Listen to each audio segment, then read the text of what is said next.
I want to take a moment to just introduce you, Calee. So this is Calee Gibbs, and super excited to be interviewing you and having you here on Firefly. Thanks. I'm and excited Firefly to be here. Counseling. Yeah. So I'm just going to do a short introduction, Calee. So Kalee's a registered dietitian and owner of Empowered. Yep, Empowered LLC. Kalee's a certified intuitive eating counselor, as well as a registered yoga instructor. And that's how I know you, Calee, is through Tosa Yoga. Yes. Yes. So first of all, I just want to go into why we decided to do this together. Yeah, absolutely. And so for me, I know as a therapist, one of the things I encounter in my room with folks is just so much as it relates to the body. One of the pieces and parts that's so interesting to me is I'm a somatic therapist as well. So getting to work with people as it relates to that, discovering and working with the body. And so I'm super pumped to do this with you and, specifically kind of want to jump into absolutely. as it relates to like body image. Because that's something I see in my office a lot. For sure. Same here. Yeah. I feel like it doesn't stop for a lot of us. So definitely not something that's unusual to see, I think, in either of our offices, unfortunately. Yeah. So with that said, what would you say to someone who comes in, and says, Calee, I really want to, work on my body image and feel better about myself. Where are some places that you would start with them?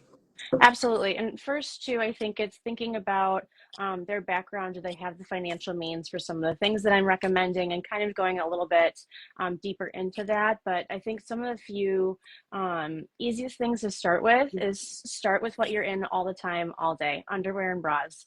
I don't know about you, but it's been a long time since I have bought new of either of those. And if we're in that all the time, constantly noticing our bra feels uncomfortable, or even our underwear, I think that's something easy that we can go and switch out right away. Going and get a size that actually fits you for your now body, not your forever or your future body. It's something that fits you now. And two, one of my tips, if we're actually going into like a store, if you can, I hate trying on stuff in the stalls. It's either freezing or it's too hot or the lighting is atrocious. So usually what I'll do is I'll buy a whole bunch of stuff, take it home, and then I'll take it back, or I'll buy online so I don't even have to go there, and then I'll return it into the store just so I'm in my own comfy space. And for sure then too, I'll even like before I even look in the mirror, I'll keep my eyes closed, not even looking at the mirror, picturing or thinking about how it feels before I look in the mirror. So does it actually fit? Is it uncomfy in any place? If it's uncomfy, immediately take it off. Don't look in the mirror. I can't count how many times I bought it because it was cute and I thought I could make it work, and then it sat in my closet and did nothing. Same thing with like bras too. Like just go with what's comfy, and if you end up wearing sports bras for the next year, I think they make them better and better. So who cares? So I hear that. So getting the opportunity to really like check in with how your body feels in clothes, and choose the ones that make you feel the best. And I think too, like, I know we all know some of the clothes that don't fit anymore. Just throw them out, whether it's a donation pile. I know a lot of places aren't accepting donations that aren't brand new with tags on, but like Joy's House is a great place. They're constantly looking for clothes, but you can donate there. I think for me, yes, I wasted money on that, but then to me, I help get a little like fuzzy feeling of, you know what, someone else is going to love this and find a new life for it. So trying to kind of help adapt that mindset that someone else could really use and love this. I love your puppies in the background. Can you hear my she wants to feel comfy in her own clothes, and a teenager might be walking in the door. So that. And you know what? I just got a question on Facebook. Is there a link? Let me see. Oh, sure thing. Hang on. Let me see if I can tag that person. Okay. And I just sent you a link. Not that does anything, but I'm just doing my best. Here, no worries. And then actually, you know what? I wonder if I can do this from my computer real quick. Yeah.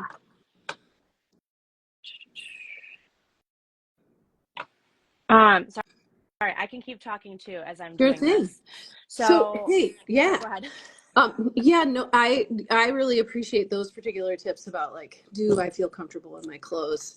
The second thing, just like, what are some other things that you would say like to somebody who wants to improve their body image? Anything as it relates to what they see in the mirror, what they tell themselves, anything like Yeah, that? for sure. Absolutely. And I think, yeah, when we look in the mirror, it's so hard because we're instantly looking at all the things we don't necessarily like. Yeah. And that can be really hard when it's just like that almost like that film roll that just keeps going of all those negative thoughts.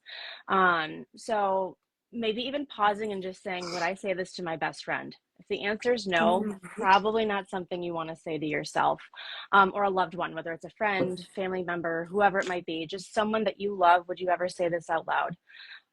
Yeah. And then two, sometimes if you're alone, obviously if you're trying on clothes at your house, maybe saying it out loud because it's something different when it goes from thinking it to saying it. It triggers something else in your brain to help you actually realize, wow, that is not so nice. Yeah. And Yeah. understanding too, like where those thoughts come from. Was that your initial thought or was that planted there by somebody else? Did you learn that thought by Mhm. somebody else? So a lot Mhm. of like our conditioning and just a lot of things that we picked up when we were Yeah. kids, Yeah. our first thought is not our truest self thought. And what I mean by truest self is like in yoga, we're constantly trying to help find our innermost true self. Yes. So trying then to figure out, okay, where maybe could that have thought come from? Yeah. Or and that too, that's something that you guys can dive into therapy because sometimes there's a huge trauma attached to that, and that's not something Absolutely. as a dietitian I'm going to go full in. We might find it and be like, okay, this little comment here, I want you to take this to therapy Yeah. and unpack this even more in a safe space who's someone with who's trauma informed, right? Yeah. um Yeah. so then Absolutely. too, like just challenging maybe where that came from, Hmm. and if we can then help change our second, third, fourth, fifth thoughts. Like I still have thoughts that pop up. I'm like, oh, Calee, Yeah. that's mean. Yeah. And then my second, third, fourth, fifth pops up from all the therapy, all the work that I've done, Yeah. and just understanding like it's okay if we have a little bit of those thoughts. It's not our Absolutely. permanent self. Yeah, Yes. for sure. Yes. One of Mm-hmm. the like sometimes like cliche and bumper stickers are so honestly helpful with, Yes. and one of the ones I saw was like, and I had to think about this for a while, but don't believe everything you think. And I Yes. love that. That is something that I've, put in my back pocket when I read it in my 20s Oh, of like, oh, I don't have to believe everything that I yes. that I think. And Yes. so that includes like some of that early self-talk. Yeah, there's some Absolutely. random thoughts might come in from who knows where. For sure. And ultimately, how can we tap into wise mind, and what we actually believe about Mm-hmm. ourselves? Or Yes. even just taking the time to figure out what would I want to believe, and then Yes. how can I help get there? What are the tools that would help me Yeah. actually believe that even more? How can I help make that a quicker second thought than my first thought? Yeah. Yeah. I also have a sticker that says, and I don't know how comfortable you are with swearing, but friend is my second favorite F word. But it says, your anxiety is a lying ass hoe. Don't trust that bitch. Like, it's so true. It is so true. Yes. Yes. Yes. There for a reason to keep us safe, but for an Yes, adaptive reason that probably doesn't serve us anymore. right. And yeah. I always say everyone has anxiety, but it's when it's becoming debilitating and taking away from your ability to take care of basic self needs or go around your just basic life and do things that you enjoy, then it's something that's kind of starting to take over and kind of leach into other areas that we don't necessarily want it leaching into. Yeah. For sure. Yeah, absolutely. Yeah. So, yeah, as it relates to, yeah, here's a question Yeah. just for you, Calee, and we're Yeah. going off script, so if you don't That's like, okay. No but like worries. okay, we got this. Like, so if you tell me a little bit about how you work with a client, like as a client comes into your office, like where do you start? How do you go forward? What are some things you do? So with a lot of my eating disorder patients, we'll do damage control first. So we go through like a really lengthy assessment. I kind of see where their major thoughts are coming from. Yeah. Um, We might have a little four-legged visitor in a minute here. Oh, okay. Those are very welcome. Right. Yeah.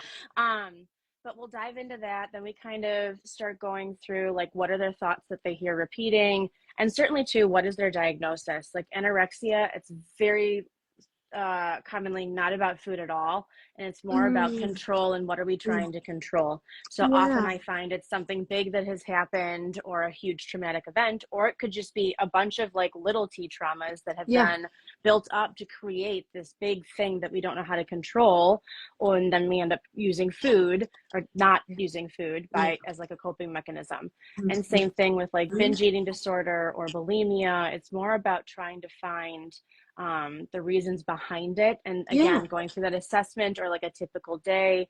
It's honestly, I don't remember who told me this when I first started out, but I tell all my trainees this: when in doubt, keep asking questions. If you can't think of anything else to say, just keep asking questions. And I have found some of the smallest details have made the biggest change. So I had one patient who we're working on just consistent meals throughout the day. Yeah. And I was talking about how diet culture comes from the patriarchy. And she's like, what? I was like, yeah. She's like, well, what do you mean? So I read this book, Burnout, which I will, I should create a list of books. I'll do that and save that as like a highlights for all the things. But it gave a very brief summary of diet culture in the 1900s and how the thin is in and how that's kind of progressed. And so we talked more and more about it. Obviously, maybe we're in depth and we'll have time to tonight. But finally, she looked at me and she's like, all right, I'll eat breakfast. Fuck the man. And I was like, okay. Love it. So sometimes it's the smallest things can make the biggest difference.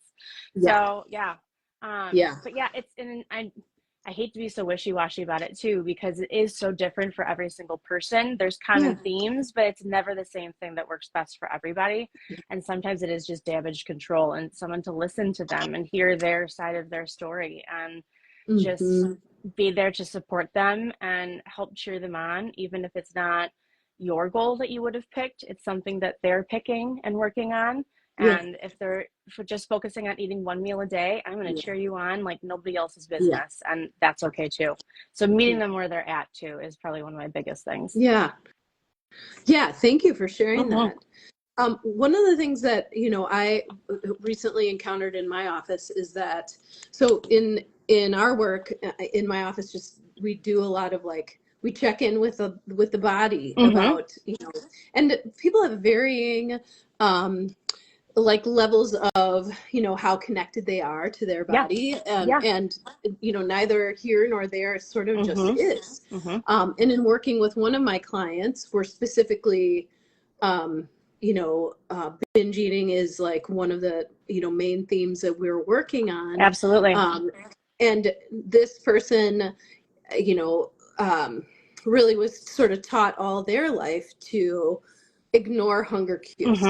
And so as we're, to the point where it does not eat until 2:00. And then boom, as it makes sense, the body in starvation, and then, enters into sort of all bets are off when it comes to closer in the later of the day. So we were just talking about what does hunger feel like?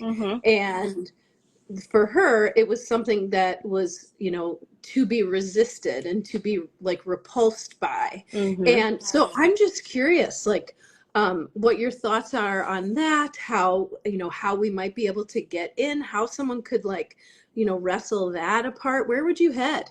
So with that, usually I start, oh man, there's so many different ways. I guess it kind of depends on where the patient wants to go, but typically I start with consistent meals. So if it feels really scary to have breakfast, like I hone in on the fact that I don't care what you're eating for breakfast. It could be a candy bar. Something is better than nothing. And I'm sure some people will be like, oh my God, a candy bar. I'm like, but it's just starting the practice of having something in the morning. And for our bodies are really cool. They adapt to what we give it. So if we are ignoring our hunger cues for decades, it's going to take probably a long time for that to kind of come back and be able to trust us. So I always say hunger is like two relationships. Hunger is like a toddler day to day. hunger is like a friend in the long term.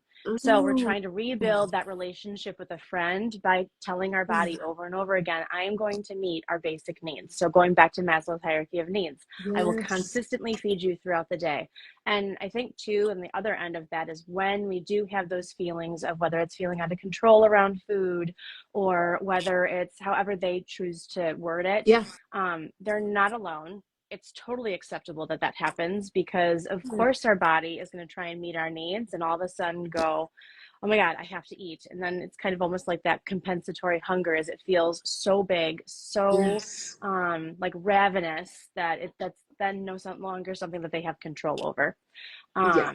So yeah, so starting with like consistent meals throughout the day, and I think a huge dose of self-compassion and grace, Yeah. just because I think it's something new, and if they haven't been Hmm. taught that, it can be really intimidating and scary to start changing something small. So again, starting small and kind of working with that, and just helping them realize it's okay to have these feelings. There's Yeah. nothing wrong with that at all, for sure, Yeah. Yeah. for Yeah. sure. Boy, I really love that idea of an hunger is like a Yep, toddler, and hunger is a good friend, yep. and like on the day to day and on the long term. Hmm. That's mind-blowingly cool. Yeah. Yeah. Thank you And for then too, sharing like that. when I go over specific hunger cues and symptoms of like set or not symptoms, but like satisfaction cues and all of that, Yeah. you may not have every single thing on the list, and that's totally normal. Hmm. And two, like people might only be experiencing like the big ones. So some of our hunger cues we can turn off, but so things like lightheadedness, dizziness, nausea, those things are like safety mechanisms for Yeah. our body. Those we can't really turn off. We might be able to ignore them for a while, but eventually they're going to ramp up to the point that they're going to be almost unbearable. So like those are our safety mechanisms. So I have kids who feel nauseous in the morning. They're like, I don't want to eat. I'm like, have a little bit of juice, get something into your stomach, and then see if you can get something else into your body. Yeah. Yeah. Yeah, Yeah. That makes for a lot sure. of sense. Yeah. Mm-hmm. But it's hard. It's hard work. And that's for me as like an intuitive eater, I always like to describe myself as an interpreter. Yeah. So just like it's helpful to have an in-person interpreter or a video interpreter or books or resources as you're learning a new language, that's Yeah. me. Again, you can do all of this on your own through the books that they have. But I found it's much faster, I think, if you're talking with people or conversing and all those good things. So I'm helping you learn the language of your body and how it feels to you personally.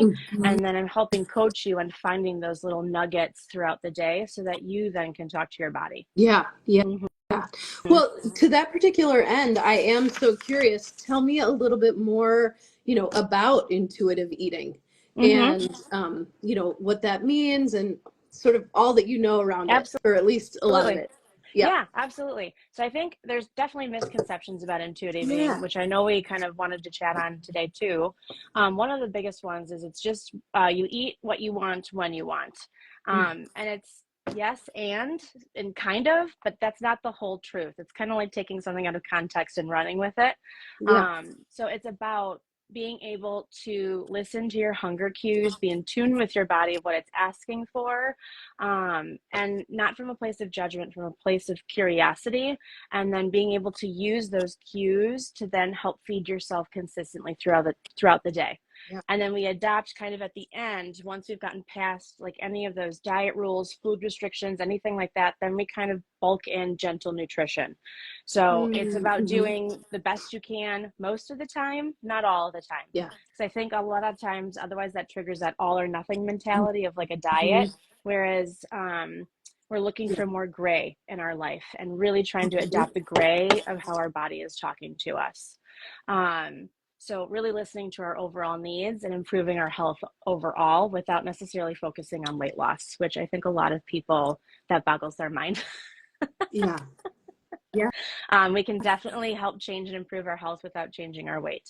Weight actually has nothing to do with health, which that's something I talk about all the time. We could do a whole thing just on that. Yeah. I mean, do you mind touching it on it just Yeah, like shortly yeah. about, yeah, So the say more scale, about that.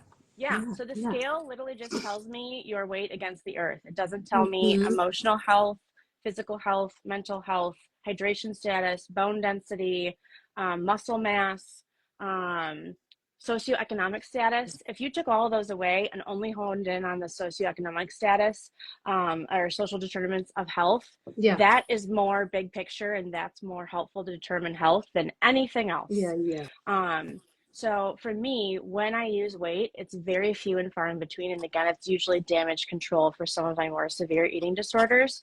It's not something that I'm typically using all of the time. And usually I don't, just because it just reinforces that I don't care about that, but I do care about you as a whole. And that number doesn't tell me anything about you, nor does it define you.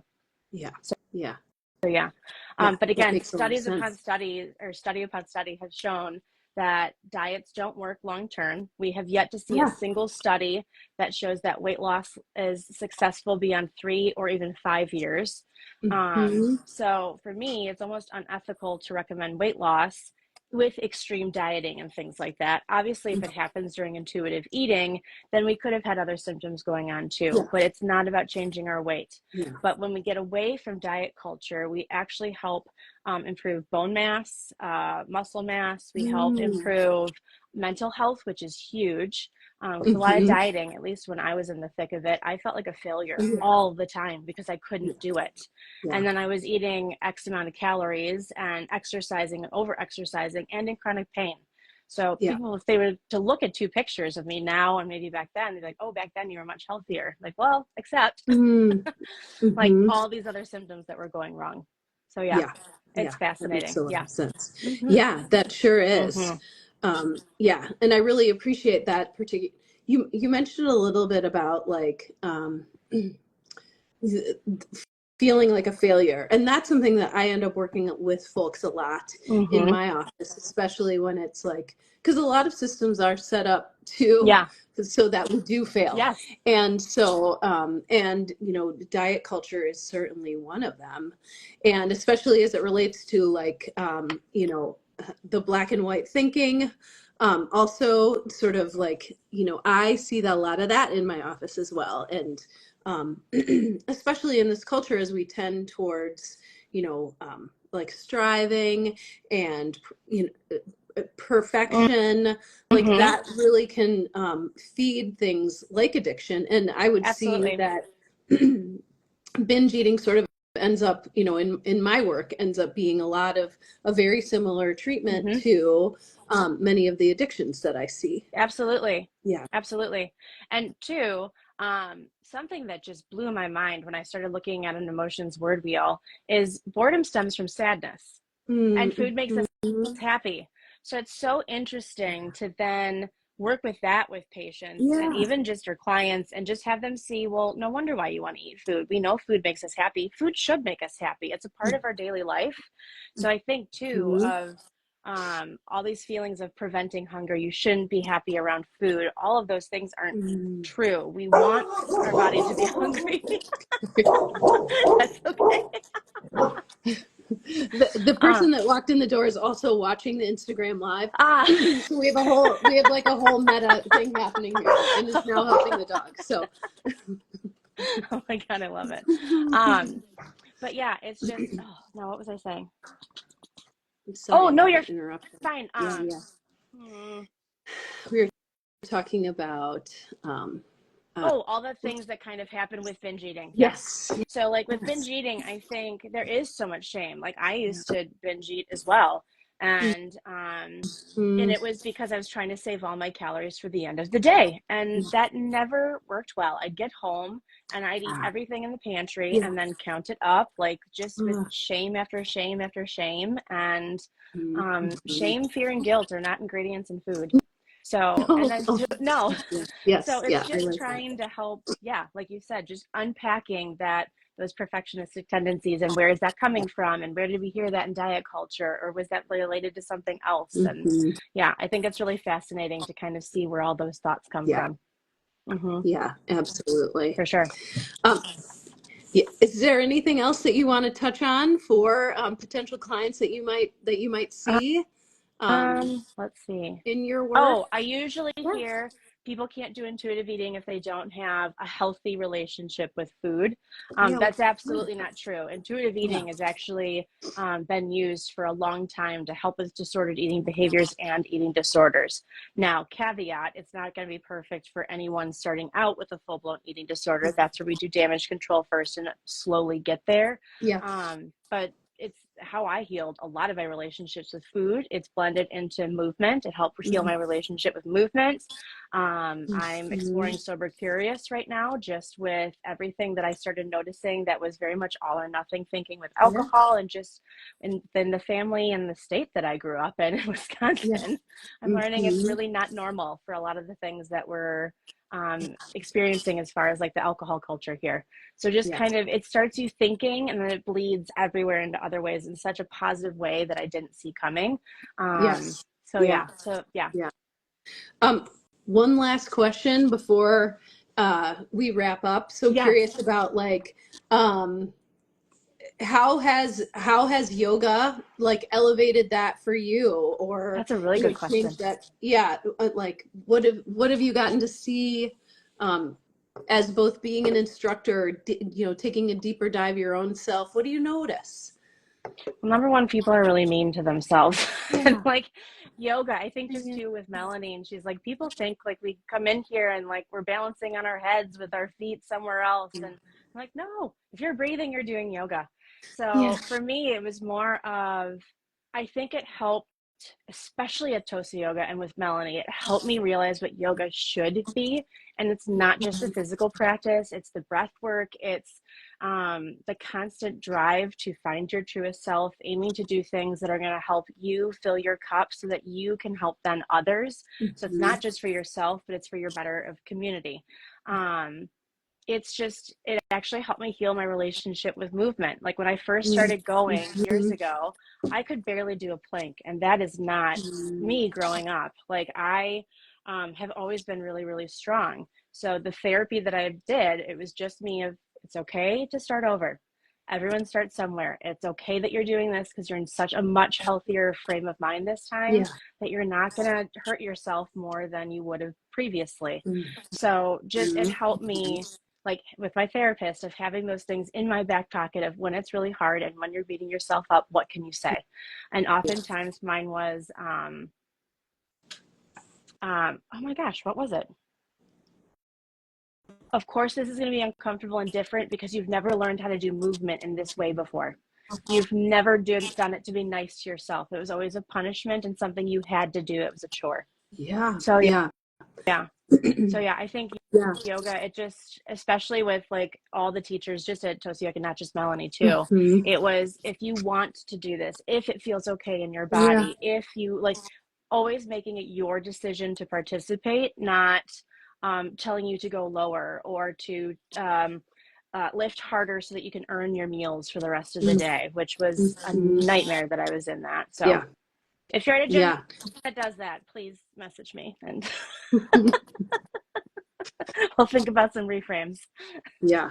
Yeah. Yeah. I love that. And Tosa Yoga has been such a center for Mm-hmm. compassion, and being relatively new to the Milwaukee area, actually in the past 5 years, Yeah, I really was I looked around for a while I did too. until, yes. And then when I found Tosa Yoga, it was just a few classes and I realized this is a very open arms, welcoming space, and Mm-hmm. one that is, does all of the self-compassion Yeah. that I really need for my practice, and Mm-hmm. that I am so glad is being sent out to the world. For So, sure. I love their tagline is your yoga home. And yes. anything that you're doing, like whether it's Mhm. your healthcare team or movement, it should feel a little bit like home. You should feel safe there. You should Yes. feel like I can open up to this person. And just sometimes, like, we go over boundaries all the time. I know we're going over just a couple minutes, but like I go over boundaries all the time, just basic boundaries to help create that distance, and then taking those to therapy and things like that. Yeah. But just helping create that boundary of, I'm not going to go if I don't feel safe and it doesn't feel empowering and help me feel strong. So Yeah. Yeah, mhm. absolutely. Yeah. Psychological safety is so important throughout our Mm-hmm. life, and especially in the place where we decide to go do movement. Hi, Terry. Hi, Suzanne. Oh, Polly, Suzanne says, say hi to Tracy. I will. I will. I was like, well, when I saw that come up, I was like, I will. Should I do that now? Like, how do I do that? I just like, I will. Okay, I get it now. All right, I'm just figuring this all out. No worries. This was super great. Does anyone have questions or anything that we didn't chat Yeah. about that you want maybe more? Suzanne, I miss you. Suzanne. Any questions that maybe we didn't cover enough on, or thank you for sharing, Suzanne. Any topics that you're like, I want to know more about that? An idea that we had was maybe more deep dive on hunger and fullness cues or something like that. So yeah. And if you're watching this, and just hit rewatch and just let us know. Mom Marigold says, where would I head to learn more about your services? Thank you, Molly. That's a good one. I always forget to advertise myself. I know. Link in my bio. I have, actually, if you know a friend or family member who's struggling with disordered eating patterns, or you think they might be, I have 2 links for 2 different screening types there. You can fill out an application to learn more to see if we would be a good fit. Yes, I will, Terry. And then otherwise just message me on Facebook or Instagram if you want something a little bit more personalized, or honestly just comment on this. Thank you, Molly. I appreciate the question. Yeah. Polly, what about you? How would we learn more about how to get in touch with you in case people wanted to get to know more? Great question. So Firefly Counseling MKE, I'm one of the counselors there, as well as, of course, Tracy, our director and owner of Firefly Counseling, who really kindly let me take control of Instagram for a hot second, do a live. So much fun. Yeah, that's where you'd find me. Awesome. Alrighty. Well, if there aren't any more questions, or you think of anything later, don't hesitate to, we'll post this too and save it. Yes. But yeah, there was one thing, can you do this and then fireworks go off? Sometimes fireworks go off. I don't know. Have you ever done that? Oh yeah, hang on. How do you you have to turn it on. Yes. Yes. Did I do it? No. You got this. I think it's like that. Maybe like this. Yay, I did it! You did it. You did it.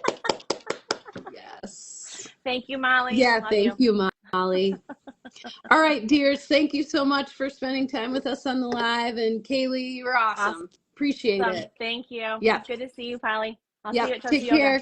Yes, see you there. All right. Okay. Bye. Bye.